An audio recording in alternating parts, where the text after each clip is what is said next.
Okay. Jamani, habari ya asubuhi.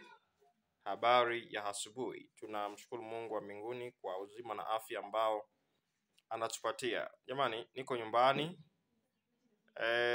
Tunaposema wanga nzuri na wanga mbaya, hii ndiyo wanga nzuri na ni wanga ambayo ni ya asili, wanga ambayo haijapita katika mchakato wa kuchakatwa, mchakato wa kuongezewa kemikali wala dawa aina yoyote. Jamani, leo tupo na maboga. Hiki ni chakula cha asili kabisa. Familia mnayopoteza pesa nyingi sana kwa ajili ya kununua mikate, kwa ajili ya kununua vyakula ambavyo vinakwenda kuharibu afya, sio tu afya kwako, afya paka ya watoto wako. Sasa haya ni maboga, ni chakula cha asili, maboga ambayo yamechemshwa, na ninakwenda kupata kinywa asubuhi ya leo. Toka nilivyokula jana saa 10 mchana, ndivyo nakwenda kula muda huu, maboga pamoja na chai.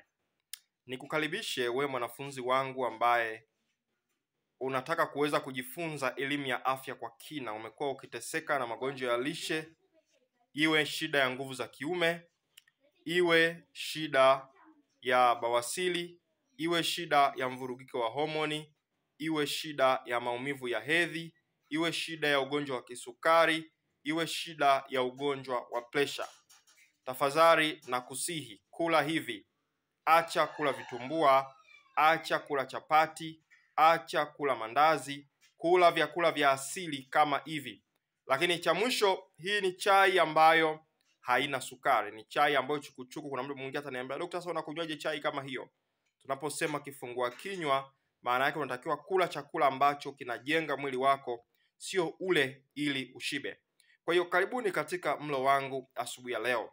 Kama unasumbuliwa na shida ya nguvu za kiume, kula hivi kuweza kupona tatizo lako. Kama una kisukari, una pressure, una shida ya mvurugiko wa homoni, una maumivu ya hedhi kila unapoingia period, unapata maumivu makali, acha vyakula vya kisasa, acha ngano, acha wanga, kula vyakula vya asili kama hivi kuweza kutibu tatizo lako.